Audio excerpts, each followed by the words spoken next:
സാലു കിച്ചണിലേക്ക് സ്വാഗതം. അങ്ങനെ നമ്മുടെ സുൽത്താനും റിസ്വാനും ഒക്കെ മടങ്ങിപ്പോയി. നമ്മുടെ റിച്ചുവിന് എക്സാം ആണ് കേട്ടോ. അപ്പൊ സുൽത്താൻ ഉള്ളത് കൊണ്ടാണ് അവൻ ഇടയിലൊന്നും വന്നത്. ഇവർക്ക് ഇങ്ങനെയാണ് കേട്ടോ, ആരെങ്കിലും വരണമെന്ന് കേട്ടാ ആ സമയം നോക്കി റിച്ചു ഇങ്ങ് ഓടിയെത്തും. അപ്പൊ ഞാൻ വിചാരിക്കും ചെയ്യും, ഇത്രയും യാത്ര ചെയ്യാൻ അവന് മടിയൊന്നും ഇല്ലേ എന്നൊക്കെ ഞാൻ ഇങ്ങനെ ഇടയ്ക്ക് ചിന്തിക്കും.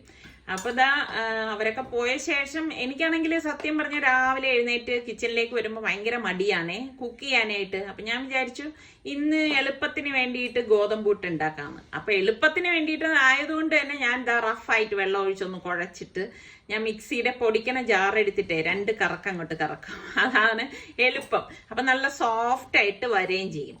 അപ്പം ഇവിടെ നിസാർക്കാക്ക് ഗോതമ്പൂട്ട് ഇഷ്ടമുള്ളത് കൊണ്ടാണ് ഞാൻ ഇന്നിപ്പോ ഗോതമ്പൂട്ടാക്കിയത്. പിന്നെ നമ്മള് 2 പേരല്ലേ ഉള്ളൂ, അതുകൊണ്ട് തന്നെ സിമ്പിൾ ആയിട്ടുള്ള ബ്രേക്ക്ഫാസ്റ്റും ലഞ്ചും ഒക്കെയാണ് ഇന്ന് ഞാൻ റെഡിയാക്കണത് കേട്ടോ. പിന്നെ നമ്മളുടെ റിച്ചു ആണെങ്കിൽ ഇന്നലെ പോയ ശേഷം എന്നെ വിളിച്ചിട്ട് പറഞ്ഞു, ഉമ്മ എൻ്റെ നടു ഒന്ന് ഉളുക്കിന്ന് പറഞ്ഞു. അപ്പൊ ഞാൻ ചോദിച്ചു എന്ത് പറ്റി? അപ്പൊ അവനും അറിയത്തില്ല അതിന്റെ കാരണം എന്താണെന്നുള്ളത്. അപ്പം അവൻ ഇന്നലെ 10:30 ട്രെയിനിലാണ് പോയത് കേട്ടോ. കാരണം അവന് എക്സാം 2 മണിക്കായിരുന്നു. അപ്പം ഇവൻ പറയുന്നുണ്ട് ഒരു കമ്പാർട്ട്മെന്റിൽ നിന്ന് അവന്റെ കമ്പാർട്ട്മെന്റ് അങ്ങ് ദൂരെ ആയിരുന്നു എന്ന് പറഞ്ഞു. ഒരുപാട് കമ്പാർട്ട്മെന്റ് ഒക്കെ കഴിഞ്ഞിട്ടാണ് അവിടെ എന്ന് പറഞ്ഞു. അപ്പോഴേക്ക് അവൻ സ്പീഡിന് നടന്നു എന്ന് പറഞ്ഞു. അപ്പൊ ഞാൻ റിച്ചുവിന്റെ അടുത്ത് പറഞ്ഞായിരുന്നു, നീ അത്ര സ്പീഡിലൊന്നും ഇങ്ങനെ നടക്കരുതേ മോനെന്ന്. ഞാനപ്പൊ ഇത് കുറച്ച് കട്ടിക്കാണ് ഞാൻ ഈ പഴം ഒന്ന് കട്ട് ചെയ്തിടുന്നത് കേട്ടോ. വെറൈറ്റി ആയിട്ടുള്ള ഒരു സ്റ്റൂ ആണ് ഇന്നിപ്പോൾ ഞാൻ തയ്യാറാക്കിയെടുക്കുന്നത്. അതുകൊണ്ടാണ് ഇതുപോലെ ഒന്ന് കട്ട് ചെയ്തെടുക്കുന്നത്. പിന്നെ നമുക്ക് 1 ടീസ്പൂണ് നെയ്യും കൂടി ഇതിലേക്ക് ഇട്ട് കൊടുക്കണം. ഇട്ട് കൊടുത്ത ശേഷം നമുക്ക് ഇതൊന്ന് വഴറ്റി കൊടുക്കാം കേട്ടോ. കുറച്ചൊന്ന് ബ്രൗൺ നിറമാണത് വരെ ഞാനൊന്ന് വഴറ്റി കൊടുക്കും. ഈ ഒരു കളറിൽ വന്ന ശേഷം ഇതിലേക്ക് ഞാൻ 1 ടേബിൾ സ്പൂൺ പഞ്ചസാര ഇട്ട് കൊടുക്കാനായിട്ടാ. അധികം മധുരം ഇല്ലാത്ത പഴം ആയതുകൊണ്ടാണ് ഞാൻ പഞ്ചസാര ചേർത്ത് കൊടുത്തത്. അല്ലെങ്കിൽ നമ്മൾ പഞ്ചസാരയൊന്നും ചേർത്ത് കൊടുക്കണ്ട കേട്ടോ. എന്നിട്ട് ഇതാ ഇതുപോലെ ഒന്ന് ഇളക്കി കൊടുക്കും. ഒന്ന് കാരമലൈസ് ആവണത് വരെ കേട്ടോ.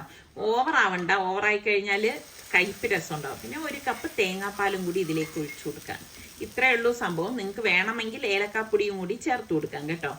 അപ്പം ഇവര് കുട്ടികളൊക്കെ ആണെങ്കിലും ഈ സ്പീഡിന് നടക്കുകയും പെട്ടെന്ന് ശ്രദ്ധയില്ലാതെ ഓടുകയും ഒക്കെ ചെയ്യുമ്പം നടുവിന് ചിലപ്പം ഒരു പിടുത്തം ഉണ്ടാവുമല്ലോ. അപ്പൊ ഞാൻ എപ്പോഴും പറയും, മോനെ ട്രെയിൻ പോയാലും ബസ് പോയാലും ഒന്നും ഒരു കുഴപ്പമില്ല, നീ അടുത്തതിൽ നമുക്ക് കയറിപ്പോം. ധൃതി നമ്മൾക്ക് ആരായാലും ധൃതി കാണിക്കാനേ പാടില്ല.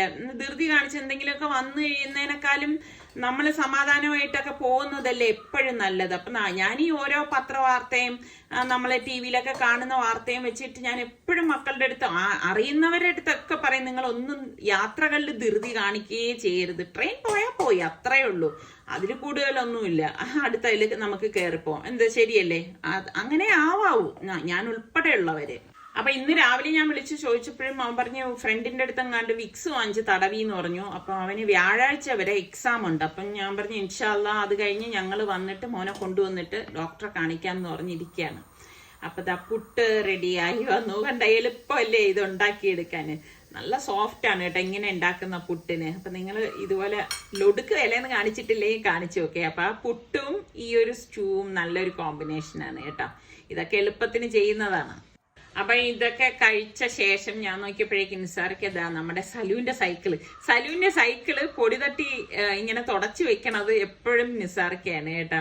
അപ്പം ഞാൻ എപ്പോഴും പറയും, ഇത് എന്തിനാണ് ഇവിടെ ഇങ്ങനെ പൊടി പിടിക്കാനായിട്ട് ഇരിക്കുന്നത്? സലു ആണെങ്കിൽ ഇത് ആർക്കും കൊടുക്കാനും സമ്മതിക്കത്തില്ല. അവന്റെ ഫേവറേറ്റ് സൈക്കിളാണിത്. എന്ത് പരിപാടി? ഞാൻ ഇന്നാളെ ഒരു ദിവസം പറിച്ചതാണെന്നേ. ഈ ഏരിയ നമ്മൾ അങ്ങനെ അധികം യൂസ് ചെയ്യാറില്ല കേട്ടോ.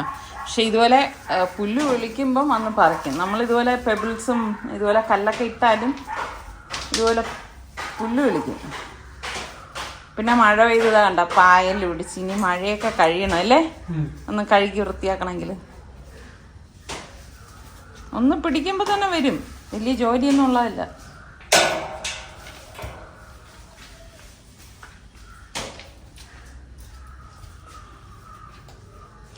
അത് കാണുമ്പോ തോന്നുവേ ഏതോ ടിന്നിന്റെ അടപ്പാണെന്ന്. സോളാറിന്റെ എർത്ത് കൊടുത്തിരിക്കുന്നു. ഇത് സോളാറിന്റെ എർത്താണ്. അപ്പൊ ഞാൻ നിസാറിക്ക് അടുത്ത് പറഞ്ഞു പിന്നെ ഇതൊക്കെ ചെയ്യാമെന്ന് പറഞ്ഞെങ്കിൽ നിസാറിക്ക് പറഞ്ഞു ഇല്ല നിന്നിട്ട് ഇതൊക്കെ ക്ലീൻ ചെയ്തിട്ടേ പോണല്ലോ എന്ന് പറഞ്ഞു. നിസാർക്കൊക്കെ ഇങ്ങനെ ജോലി ചെയ്യാനൊന്നും മടിയുള്ള ആളല്ല കേട്ടോ. ഇപ്പൊ എന്തെങ്കിലും ഒരു പണി എൻ്റെ അടുത്ത് പറയുമ്പോഴേക്ക് ഞാൻ പറയണില്ല പിന്നെ ആകട്ടെ എന്ന് പറഞ്ഞാലുണ്ടല്ലോ, പിന്നെ വാശിക്ക് വന്ന് സ്വന്തമായിട്ടൊക്കെ ചെയ്യും കേട്ടോ. അങ്ങനെയൊക്കെ ഒരു സ്വഭാവമൊക്കെ ഉണ്ട് കേട്ടോ.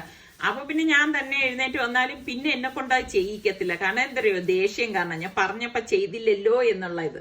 ചില സമയം നമ്മൾ അങ്ങനെയൊക്കെ മടിയൊക്കെ പിടിച്ചിരിക്കത്തില്ലേ. നിസാർക്ക് തന്നെ ഇവിടെ എല്ലാം ഒന്ന് തേച്ച് കഴുകിയെടുക്കാൻ പോവാണ്. ചില സമയം ഇങ്ങനെയാണ് കേട്ടാ, മൂഡ് വന്നു കഴിഞ്ഞാൽ പിന്നെ ഇവിടെ വന്ന് ഇതെല്ലാം തേച്ച് ഞാൻ പറയും ഇനിയും മഴ പെയ്യുമ്പോൾ ഇനിയും പായൽ പിടിക്കും എന്ന് പറഞ്ഞപ്പോഴേക്കും നിസാർക്ക് പറയണെന്ന് വെച്ചാൽ അതെ പിടിക്കും എന്നും പറഞ്ഞുകൊണ്ട് ഈ ഉള്ളതിനെ വൃത്തിയാക്കാതെ ഇരുന്ന് കഴിഞ്ഞാൽ ശരിയാവൂല എന്ന് എഴുതിയിട്ട് എല്ലാം ക്ലീൻ ചെയ്ത് ഓസിട്ട് വെള്ളമൊക്കെ അടിച്ച് നീറ്റാക്കി എടുക്കുകയാണ്. ഇങ്ങനെയൊക്കെയാണ് നിസാർക്കയുടെ കാര്യം. അപ്പൊ ഉച്ചയ്ക്ക് ഞാൻ കിച്ചണിലേക്ക് വന്നു. ഇന്ന് വളരെ സിമ്പിളായിട്ട് നിങ്ങൾക്കൊക്കെ ഇഷ്ടപ്പെടുന്ന, നമ്മുടെ ശരീരത്തിനൊക്കെ വളരെ കുഴപ്പങ്ങളൊന്നും ഇല്ലാതെ നല്ല ഒരു സുഖം കിട്ടുന്ന 2 ഭക്ഷണമാണ് ഞാൻ ഉണ്ടാക്കണം കേട്ടോ. അപ്പൊ ഞാൻ പൊന്നിയരിയാണ് എടുത്തിരിക്കുന്നത്. 250 ml കപ്പില് ആ ഒരു കപ്പ് മതിയാവും കേട്ടോ. അത് തന്നെ ധാരാളമാണ്, നമ്മൾ 2 പേരല്ലേ ഉള്ളൂ.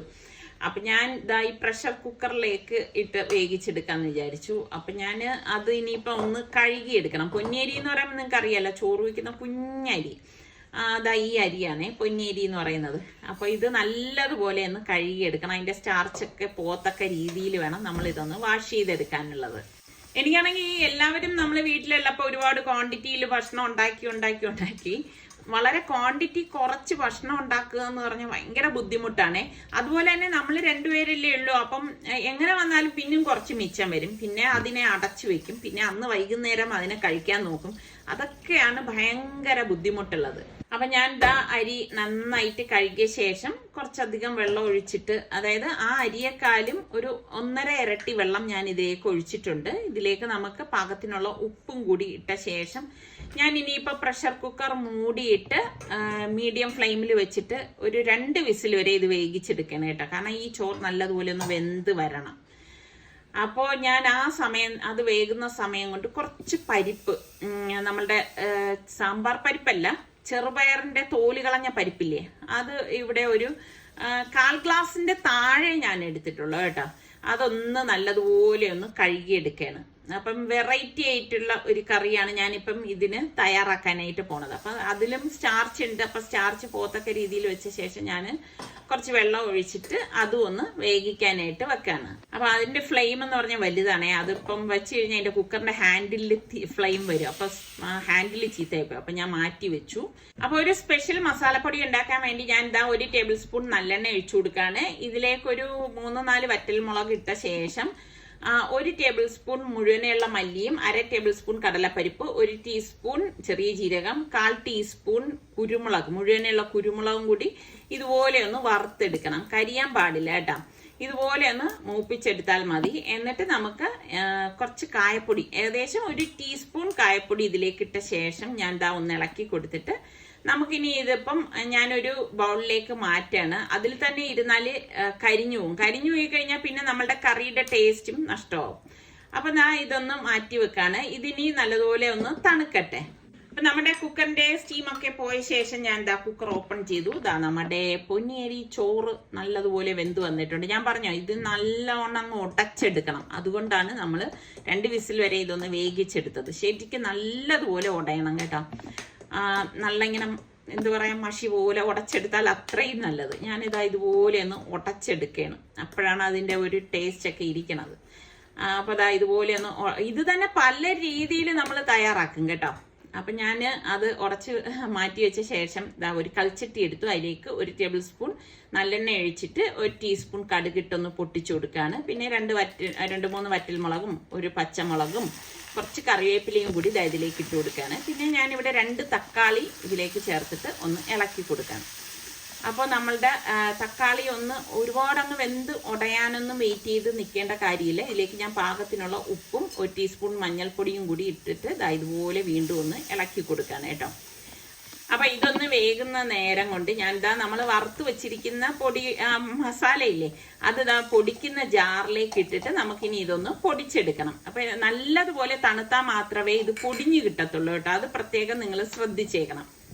കാരണം മല്ലിയും കുരുമുളകും ഒക്കെ ചേർന്നതല്ലേ, നല്ല മണമാണ് ഈ ഒരു മസാലയ്ക്ക് കേട്ടോ. സ്പെഷ്യൽ ഒരു മസാലക്കൂട്ടാണ്. അപ്പൊ ഞാനിവിടെ ഇതിവിടെ പൊടിച്ചെടുത്ത് വെച്ചിട്ടുണ്ട്. ഇപ്പൊ ഞാൻ കാണിച്ചു തരാം. എന്താ കണ്ട, നല്ല മണമാണേ. എന്നിട്ട് നമുക്ക് നമ്മുടെ തക്കാളിയൊക്കെ ഒന്ന് ഉടഞ്ഞു വന്നിട്ടുണ്ട്. അപ്പൊ ഈ സമയത്ത് നമുക്ക് ഇതിലേക്ക് പുളി പിഴിഞ്ഞു വെച്ചിരിക്കുന്ന ഒരു 1/4 കപ്പ് പുളിവെള്ളം ഇതിലേക്ക് ഒഴിച്ചു കൊടുക്കാണ് കേട്ടോ. ഒഴിച്ചു കൊടുത്തിട്ട് നമുക്കിതൊന്ന് ഇളക്കി കൊടുക്കണം. ഇതുപോലെ ഒന്ന് ഇളക്കി കൊടുത്ത ശേഷം നമ്മൾ ഈ പൊടിച്ചു വെച്ചിരിക്കുന്നതിൽ നിന്ന് 2 ടേബിൾ സ്പൂൺ പൊടി ഇതിലേക്ക് ഇട്ട് കൊടുക്കാണ്. ഇട്ട് കൊടുത്തിട്ട് ഇതുപോലെ ഒന്ന് ഇളക്കി കൊടുക്കും.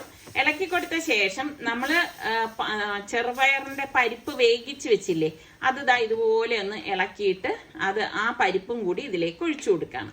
അപ്പൊ സ്പെഷ്യൽ തക്കാളി പരിപ്പ് രസമാണ് കേട്ടോ ഇത്. അപ്പൊ ഇതുപോലെ ഒന്ന് ഇളക്കി കൊടുക്കണം. നല്ല മണമാണ് വരുന്നത്. ഒരു വെറൈറ്റി ആയിട്ടുള്ള ഒരു രസമാണ്. എന്നിട്ട് നമുക്ക് ഇതിലേക്ക് എത്ര വെള്ളം വേണം എന്ന് വെച്ചാൽ ഒഴിച്ചു കൊടുത്താൽ മതി കേട്ടോ. അപ്പൊ ഞാൻ കണക്കിനുള്ള വെള്ളം കൂടി ഇതിലേക്ക് ഒഴിച്ചു കൊടുത്തു. അടിപൊളി ടേസ്റ്റ് ആണ് കേട്ടോ ഈ ഒരു രസം. ഇപ്പൊ നിങ്ങൾ ട്രൈ ചെയ്ത് നോക്കിയിട്ടില്ലാത്തവരുണ്ടെങ്കിൽ ഇതൊന്ന് ട്രൈ ചെയ്ത് നോക്കണം. അടിപൊളിയാണ് കേട്ടോ. ഇങ്ങനെ രസം ഉണ്ടാക്കുന്ന എത്ര പേരുണ്ടെന്ന് കൂടി ഒന്ന് പറഞ്ഞേക്കേ. അപ്പൊ എന്നിട്ട് ഞാൻ രസം മാറ്റി വെച്ച ശേഷം നമ്മളുടെ ചോറ് വീണ്ടും, അപ്പൊ ആ ചൂടൊക്കെ ഒന്ന് കുറഞ്ഞിട്ടുണ്ട് കേട്ടോ. നല്ലതുപോലെ വീണ്ടും ഇതുപോലെ ഒന്ന് ഇളക്കിയെടുക്കുകയാണ്. ഇളക്കിയെടുത്ത ശേഷം ഞാൻ ഇതിലേക്ക് 1/2 കപ്പ് പാലും 1/2 കപ്പ് അധികം പുളിയില്ലാത്ത തൈരുമാണ് കേട്ടോ. രണ്ടും കൂടെ ഒരുമിച്ച് മിക്സ് ചെയ്താണ് ഈ 1 കപ്പിലെടുത്തത്. അത് ഇതിലേക്ക് ആദ്യം ഞാൻ ഒഴിച്ചിട്ട് നന്നായിട്ടൊന്ന് മിക്സ് ചെയ്ത് കൊടുക്കാണ്. ഇപ്പം തൈര് സാദമാണ് ഞാൻ ഉണ്ടാക്കണത്. തൈര് സാദം വെറൈറ്റി ആയിട്ട് ഒരുപാട് രീതിയിൽ ഞാൻ ഇതിനു മുൻപൊക്കെ ഉണ്ടാക്കിയത് നമ്മളുടെ സലു കിച്ചനിൽ ഉണ്ട് കേട്ടോ. എന്നിട്ട് അതിൽ നിന്നും വ്യത്യസ്തമായിട്ടാണ് ഇത് ഉണ്ടാക്കുന്നത്. പാകത്തിനുള്ള ഉപ്പും കൂടി ഇട്ടിട്ട് ഒന്ന് മിക്സ് ചെയ്ത് കൊടുക്കുക. എന്നിട്ട് ബാക്കിയുള്ളതും കൂടി ഇതിലേക്ക് ഒഴിച്ചു കൊടുക്കണം. അപ്പൊ ചോറൊന്ന് ഇതുപോലെ തണുത്ത ശേഷം മാത്രമേ നിങ്ങൾ ഇത് ഒഴിച്ചു കൊടുക്കാവൂ. 1/2 കപ്പ് പാലും 1/2 കപ്പ് അധികം പുളിയില്ലാത്ത തൈരുമാണ് ചേർത്ത് കൊടുത്തത് കേട്ടോ. അപ്പൊ യാത്രകളിലൊക്കെ നമുക്ക് കൊണ്ടുപോകാൻ പറ്റിയ ഒരു ഐറ്റമാണ് തൈര് സാദം എന്ന് പറയുന്നത്. അപ്പോൾ തൈര് സാദം ഇഷ്ടമുള്ള എത്ര പേരുണ്ടെന്ന് പറഞ്ഞാൽ എനിക്ക് ഭയങ്കര ഇഷ്ടമാണ് കേട്ടോ. അപ്പൊ ഞാൻ ഒരു പാനിലേക്ക് ഇതുപോലെ ഒരു 2 ടേബിൾ സ്പൂൺ ഓയിൽ ഒഴിച്ച ശേഷം 1 ടീസ്പൂൺ കടുക് ഇട്ടിട്ട് ഒന്ന് പൊട്ടിച്ചു കൊടുക്കാണ്. അതിനുശേഷം ഉഴുന്നുപരിപ്പും കടലപ്പരിപ്പും ഓരോ ടേബിൾ സ്പൂൺ ഇട്ട് കൊടുക്കാണ്. പിന്നെ ചെറിയ ജീരകവും വറ്റൽമുളക് ഒരു 3-4 ഇട്ടിട്ടുണ്ട്. പിന്നെ ഒരു ചെറിയ പീസ് ഇഞ്ചിയും ഒരു 3-4 പച്ചമുളകും വട്ടത്തിൽ അരിഞ്ഞതും കൂടി ഇതിലേക്ക് ഇട്ടിട്ട് ഒന്ന് മൂപ്പിച്ചു കൊടുക്കാണ്. അപ്പൊ ഇതൊക്കെ ഇടുമ്പോഴാണ് ഇതിന് ടേസ്റ്റ് ഉണ്ടാവണം കേട്ടോ. പിന്നെ ഒരു കൈപ്പിടി കറിവേപ്പിലയും കൂടി ഇതിലേക്ക് ചേർത്തിട്ട് നല്ലതുപോലെ ഒന്ന് മൂപ്പിച്ചു കൊടുക്കാം. അപ്പൊ ഇത് മൂത്ത് വരുന്ന സമയത്ത് നമുക്ക് ഇതിലേക്ക് കുറച്ച് കായപ്പൊടിയും കൂടി ഇട്ട് കൊടുക്കണം കേട്ടോ. എന്നിട്ട് നല്ലതുപോലെ ഒന്ന് ഇളക്കി കൊടുക്കാം. അടിപൊളി മണമാണ് വരുന്നത്. ഭയങ്കര ടേസ്റ്റ് ആണ് കേട്ടോ തൈര് സാദം കഴിക്കാനായിട്ട്. അപ്പൊ ഞാൻ ഈ താളിച്ചത് ഇനിയിപ്പൊ നമുക്ക് ഇതിപ്പോ ഈ ചൂടോടുകൂടി തന്നെ നമ്മൾ ചോറിലേക്ക് ഇട്ട് കൊടുക്കുക. നമ്മളിപ്പം ഈ തൈര് ചേർത്ത് വെച്ചിരിക്കുന്ന ചോറില്ലേ, അതിലേക്ക് ഇട്ട് കൊടുക്കുകയാണ് ചെയ്യണത്. ഇതുപോലെ ഇട്ടിട്ട് എല്ലാം കൂട്ടിയിട്ട് നല്ലതുപോലെ ഒന്ന് മിക്സ് ചെയ്തെടുക്കും. ശരിക്കും ചില റെസ്റ്റോറൻറ്റിലൊക്കെ, തമിഴ് റെസ്റ്റോറൻറ്റിലൊക്കെ ചെല്ലുമ്പോൾ ഞാൻ തൈര് സാദം ചോദിക്കുമ്പോൾ അവർ ചെറിയൊരു കിണ്ണത്തിൽ കൊണ്ടുവന്ന് തരും കേട്ടോ. അപ്പൊ ഞാൻ നിസാറിക്കടുത്തോടെ ഇത് എനിക്ക് ഒന്നും ആവത്തില്ല എന്ന് പറയും. സത്യമല്ലേ ഞാൻ പറയണത്. അവരൊരു സ്പൂണും ഇട്ട് കുറച്ച് മല്ലിയിലേക്ക് വെതറി കൊണ്ടുവന്ന് തരാറുണ്ട്. അപ്പൊ നമ്മളുടെ തൈര് സാദം ഞാനിപ്പൊ കാണിച്ചു തരാം കേട്ടോ. എനിക്ക് ഭയങ്കര ഇഷ്ടമാണ്. നിസാറിക്കൊക്കെ അത്ര പ്രിയമൊന്നും ഇല്ല കേട്ടാ. അപ്പൊ ഈ തൈര് സാദം ഞാൻ ഇതുപോലെ പ്ലേറ്റിലേക്ക് എടുത്തിട്ട് നമ്മളുടെ ശരിക്കും ഇങ്ങനെ മാത്രം കഴിക്കാൻ നല്ല ടേസ്റ്റ് ആണ്. ഈ രസം വേണം എന്നൊന്നും യാതൊരു നിർബന്ധവും ഇല്ല. അപ്പൊ ഇതിൽ നിന്ന് കുറച്ച് രസം ഞാൻ ഇതിലേക്ക് ഒഴിക്കുകയാണ്. രണ്ടും കൂടിയിട്ട് കഴിക്കുമ്പോൾ ഉള്ള ഒരു കോമ്പിനേഷൻ അടിപൊളിയാണ്. എന്തൊരു ടേസ്റ്റ് ആണെന്നറിയാവോ ഇതിങ്ങനെ കഴിക്കാം. അപ്പൊ നിങ്ങൾ ഇന്ന് ട്രൈ ചെയ്ത് നോക്കിയിട്ട് എനിക്ക് ഫീഡ്ബാക്ക് തരണേ. വൈകുന്നേരം ആയപ്പോഴേക്കും ഒട്ടും പ്രതീക്ഷിക്കാതെ നമ്മളുടെ വീട്ടിൽ ഒരു കാനഡയിൽ നിന്നുള്ള ഒരു സബ്സ്ക്രൈബർ ഫാമിലി വന്നായിരുന്നു കേട്ടോ. അച്ഛനും അമ്മയും മോളുമാണ്. അപ്പോൾ എനിക്കും ഭയങ്കര ഒരു സന്തോഷം തോന്നി. ഇവിടെ ആണെങ്കിൽ ഒന്നും ഉണ്ടായിരുന്നില്ലേ കൊടുക്കാൻ. ഒട്ടും പ്രതീക്ഷിക്കാതെയുള്ള വരവല്ലേ. അപ്പം ഞാൻ നോക്കിയപ്പോൾ ഫ്രിഡ്ജിൽ ഞാൻ കസ്റ്റർഡ് ഉണ്ടാക്കിയതുണ്ടായിരുന്നു. അപ്പോൾ വിചാരിച്ചോ എന്നാൽ പിന്നെ ഇവർക്ക് ഇത് കൊടുക്കാമെന്ന് കരുതി. അപ്പം കഴിഞ്ഞ പ്രാവശ്യം വന്നപ്പോഴേക്ക് എന്നെ മോളിങ്ങനെ പറയുന്നുണ്ടായിരുന്നു എന്നെ കാണണം എന്ന് പറഞ്ഞിട്ട് കുറെ അന്വേഷിച്ചെന്ന് പറഞ്ഞു. പക്ഷെ വീട് എവിടാണെന്ന് അവർക്ക് കാണാൻ പറ്റിയില്ല എന്ന് പറഞ്ഞു. അപ്പൊ ഇപ്രാവശ്യം എന്തായാലും കണ്ടിട്ടേ പോകത്തുള്ളൂ എന്ന് പറഞ്ഞിട്ട് അങ്ങനെ അന്വേഷിച്ച് തേടി പിടിച്ച് വന്നതാണ് കേട്ടോ. അവർക്ക് ട്രിവാൻഡ്രം വരേണ്ട ആവശ്യം ഉണ്ടായിരുന്നു എന്ന് പറഞ്ഞു. അപ്പൊ എന്തായാലും ഒരുപാട് സന്തോഷമുണ്ട്. കാരണം സ്നേഹമുള്ളത് കൊണ്ടല്ലേ എല്ലാവരും ഇങ്ങനെ അന്വേഷിച്ച് വരുന്നത്. പിന്നെ അവരുടെ സ്വകാര്യത മാനിച്ച് അവരെ ഞാൻ വീഡിയോയിലൊന്നും ഉൾപ്പെടുത്തിയിട്ടില്ല കേട്ടോ. അപ്പൊ ഞാൻ നോക്കിയപ്പോഴേക്കും ഇവിടെ ബ്രെഡ് ഇരിക്കായിരുന്നു കേട്ടോ. നമ്മുടെ റിച്ചു വരുമ്പോഴാണ് ഇങ്ങനെ ബ്രെഡൊക്കെ വാങ്ങിച്ചു വെക്കുന്നത് കേട്ടോ. അവ എന്തെങ്കിലുമൊക്കെ തട്ടിക്കൂട്ടൽസ് ഒക്കെ ഉണ്ടാക്കും, അങ്ങനെയൊക്കെയാണ്. അപ്പൊ ഞാൻ നോക്കുമ്പോൾ ഇനിയിപ്പൊ ഇരുന്ന് കഴിഞ്ഞാൽ ഇത് എക്സ്പയർ ആയി പോവും. അപ്പൊ അതിനു മുൻപ് ഇതെന്തെങ്കിലും ചെയ്യണമല്ലോ. ആഹാര സാധനം വേസ്റ്റ് ചെയ്യാനേ പാടില്ല. ഞാൻ അതിന് ഭയങ്കര എതിരാണ് കേട്ടോ. അപ്പൊ ഇവിടെ 2 ബന്നും ഉണ്ടായിരുന്നു. അവൻ ബർഗർ ഉണ്ടാക്കാൻ വേണ്ടി വാങ്ങിച്ചില്ല, ബാക്കി 2 ബന്നാണ് കേട്ടോ. ഇനിയിപ്പൊ ഞങ്ങൾ രണ്ടുപേരും ഇതെന്തായാലും എടുക്കത്തില്ല. അപ്പൊ ഞാൻ വിചാരിച്ചു അതാ ഇതും കൂടി വെക്കാം. അപ്പൊ രാത്രി ഞാൻ ഇതെല്ലാം കൂടി എടുത്തു വെക്കാം. അപ്പൊ നിസാർക്ക് ചോദിക്കാണ്ട് രാത്രി നീ ഇപ്പൊ ഇതെല്ലാം കൂടി എടുത്തു വെച്ചിട്ട് എന്ത് ചെയ്യാൻ പോണെന്ന്. ഞാൻ പറഞ്ഞ് വെയിറ്റ് ചെയ്യുന്ന പറഞ്ഞിട്ട് കാരണം പിറ്റേ ദിവസം ആയി കഴിഞ്ഞാൽ സംഭവം എക്സ്പയർ ആയി പോകും കേട്ടോ. അപ്പൊ ഇതാ നമ്മളുടെ അഗാറോ എയർ ഫ്രയറിലേക്ക് വെച്ചു കൊടുക്കാണ്. അതൊന്ന് ടോസ്റ്റ് ചെയ്തെടുക്കാൻ വേണ്ടിയിട്ടാണ് ഞാൻ വെച്ചു കൊടുക്കുന്നത് കേട്ടോ. അപ്പൊ ഇതാ ഇങ്ങനെ ഒറ്റ ട്രിപ്പിന് തന്നെ വെച്ചു കൊടുക്കാന്ന് എഴുതിയിട്ട് ഞാൻ ഇതാ 2 റാക്കിലായിട്ട് ഇതാ ഇതുപോലെ വെച്ചു കൊടുക്കാണ്. അപ്പൊ പിന്നെ എളുപ്പം സംഗതി കഴിയുകയും ചെയ്യും. അപ്പം ഒരിക്കലും നമ്മൾ ഈ ബ്രെഡ് എന്നൊക്കെ എക്സ്പയർ ആവണത് വരെ ഒന്നും കാത്തു നിൽക്കരുത്. അതിന് മുൻപ് തന്നെ അടുത്ത മെനു ആക്കി അതിനെ മാറ്റിയിരിക്കണം. ഞാൻ എന്താ ഇതൊന്ന് ടോസ്റ്റ് ചെയ്യാൻ വെച്ചു. ടോസ്റ്റ് ചെയ്യാൻ വെച്ചിട്ട് പെട്ടെന്ന് തന്നെ ആവും കേട്ടോ. അതിനിടയിൽ ഞാൻ വെള്ളം നിറച്ച് വെക്കണമായിരുന്നു കേട്ടോ ബോട്ടിലിൽ. ഇവിടെ ആണെങ്കിൽ ഇപ്പൊ ഇങ്ങനെയാണ്. ഞാൻ എപ്പോഴും വെള്ളം നിറച്ച് വെക്കും. നമ്മൾ എപ്പോഴും ടേബിളിൽ വെള്ളം നിറച്ച് വെച്ച് കഴിഞ്ഞാൽ നമ്മൾ മടി കൂടാതെ വെള്ളം കുടിക്കും. ഒരു ദിവസം നമ്മൾ മിനിമം 2-3 ലിറ്റർ വെള്ളമെങ്കിലും കുടിക്കാൻ നോക്കണം കേട്ടോ. അപ്പൊ ഇവരാരും അങ്ങനെ വന്ന് എടുത്തു കുടിക്കാത്തതുകൊണ്ട് തന്നെ ഞാൻ ഇതുപോലെ തിളപ്പിച്ച വെള്ളം മാത്രമേ ഇവിടെ ഞാൻ എടുക്കത്തുള്ളൂ. അപ്പൊ തിളപ്പിച്ച് വെച്ചേക്കും. പിന്നെ അതിനെ ഇതുപോലെ ബോട്ടിലാക്കി ഡൈനിങ്ങിൽ വെച്ച് കഴിഞ്ഞാൽ എടുത്തു കുടിച്ചോളൂ. നമ്മുടെ റിച്ചു ആണെങ്കിൽ മടി കൂടാതെ വെള്ളമൊക്കെ കുടിക്കും കേട്ടോ. പക്ഷെ സുൽത്താനും ഇപ്പൊ സൽമാനൊക്കെ ആണെങ്കിൽ ഇച്ചിരി മടിയാണ് വെള്ളം കുടിക്കാനൊക്കെ ആയിട്ട്. അപ്പൊ ഞാൻ എപ്പോഴും പറയും നമ്മൾ എപ്പോഴും വെള്ളം നല്ലതുപോലെ കുടിക്കണം. അത് നമ്മുടെ ശരീരത്തിന് അത്യാവശ്യമുള്ള സംഭവമാണ്. അപ്പൊ ഞാൻ ഇടയ്ക്കുള്ള സമയങ്ങളിൽ ഇതുപോലെയാണ് കേട്ടോ ഫില്ല് ചെയ്യേണ്ടതൊക്കെ ഇതുപോലെ കൊണ്ടുവന്ന് വെച്ച ശേഷം ഞാൻ എയർ ഫ്രയറിൽ വെച്ചേലേ എനിക്കൊരു അക്കടി പറ്റിപ്പോയി. ഞാൻ 2 റാക്കിലും ഇതുപോലെ കുത്തി നിറച്ചക്കല്ലേ എടുത്ത് വെച്ചത്. അപ്പൊ മുകളിലത്തത് കുറച്ചൊന്ന് കളറ് ചേഞ്ച് ആയിട്ടുണ്ട് കണ്ടോ. അടിയിലത്തത് കറക്റ്റ് കളറാണ്. കുഴപ്പമില്ല, നമ്മളിപ്പോ ഇത്രയും ഉള്ളത് കൊണ്ട് തന്നെ അത് പൊടിച്ച് മിക്സ് ചെയ്യുമ്പം കളറ് കറക്റ്റ് ആയിരിക്കും. ഇതിന്റെ കളറിനൊന്നും വന്നിട്ടില്ല, നല്ല പെർഫെക്റ്റ് ആയിട്ട് റസ്ക് പോലെ ഇരിപ്പുണ്ട് കേട്ടോ. പക്ഷെ അടുത്തത് കണ്ടോ ഇച്ചിരി കളർ അങ്ങ് ഡാർക്ക് ആയിപ്പോയി. അപ്പൊ ഞാൻ പറഞ്ഞില്ലേ ഇത് 2ഉം കൂടി പൊടിച്ചിട്ട് നമ്മൾ മിക്സ് ചെയ്യുമ്പോൾ കളറിന് വ്യത്യാസം വരത്തില്ല. അതല്ല ഒറ്റയ്ക്കാണെങ്കിൽ കുറച്ച് ഡാർക്ക് കളറായിട്ട് വരും. അപ്പൊ ഇങ്ങനെയാണ് ഞാൻ ബ്രെഡ് ക്രംസ് ഒക്കെ തയ്യാറാക്കുന്നത് കേട്ടോ. ബ്രെഡ് വാങ്ങിയിട്ട് ചെയ്യും. അതല്ല റോ ബ്രെഡ് ആണെങ്കിൽ അങ്ങനെ പൊടിച്ചിട്ടൊക്കെയാണ് ചെയ്യുന്നത്. അല്ലാതെ കടയിൽ നിന്ന് ബ്രെഡ് ക്രംസ് ഇവിടെ നമ്മുടെ നാട്ടിലാണെങ്കിൽ ഞാൻ കടയിൽ നിന്ന് വാങ്ങിക്കാൻ നിൽക്കത്തില്ല കേട്ടോ. ശരിക്കും അതിന്റെ ആവശ്യമൊന്നും ഇല്ല കേട്ടോ. അപ്പൊ ഇതാ മിക്സിയുടെ പൊടിക്കണ ജാറിലേക്ക് നമ്മൾ ഇതുപോലെ ഒന്ന് ഇട്ട ശേഷം ഒന്ന് കറക്കി എടുത്താൽ മതി. എപ്പോഴും നമ്മൾ ഫൈനായിട്ട്, അതായത് ഭയങ്കര ഭസ്മപ്പൊടി പോലെ പൊടിച്ചെടുക്കാൻ പാടില്ല കേട്ടോ. അങ്ങനെ എടുത്തു കഴിഞ്ഞാൽ നമ്മൾ ഈ കട്ട്ലേറ്റ് ഒക്കെ ഉണ്ടാക്കുമ്പം അത്ര ഒരു സുഖം ഉണ്ടാവത്തില്ല. കുറച്ച് തരിതരിപ്പ് വേണം. ആ ഒരു രീതിയിൽ മാത്രമേ നമ്മൾ ഇതുപോലെ പൊടിച്ചെടുക്കാവൂ. കണ്ട ഈ ഒരു പരുവത്തിന് വേണം പൊടിച്ചെടുക്കുന്നത്.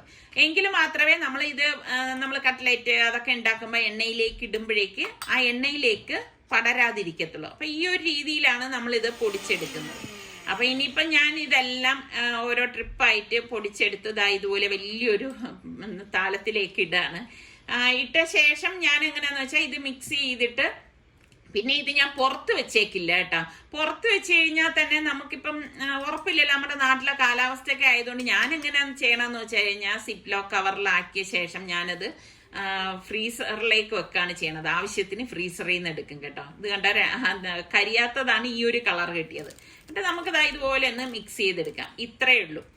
ഞാൻ മുൻപ് പറഞ്ഞതുപോലെ നമ്മളുടെ സലു സിമ്പിൾ റെസിപ്പീസ് കണ്ട് നിങ്ങൾ സമ്മാനം നേടുക. ഇന്ന് ഇപ്പൊ ഞാൻ ഉണ്ടാക്കിയതിൽ ഏത് റെസിപ്പിയാണ് നിങ്ങൾക്ക് ഇഷ്ടപ്പെട്ടതെന്ന് കൂടി പറയണം കേട്ടോ. അതുപോലെ നമ്മളുടെ ചാനൽ സബ്സ്ക്രൈബ് ചെയ്യാത്ത ആരെങ്കിലും ഉണ്ടെങ്കിൽ ഇഷ്ടപ്പെടുകയാണെങ്കിൽ സബ്സ്ക്രൈബ് ചെയ്യാൻ ആ ബെല്ലൈക്കൺ പ്രസ് ചെയ്യാനൊന്നും മറന്നു വരുതേ. അടുത്ത് നമുക്ക് നല്ല റെസിപ്പിയോ അടിപൊളി വ്ളോഗോ ആയിട്ടൊക്കെ വരാം. അതുവരയ്ക്കും എല്ലാവർക്കും ബൈ.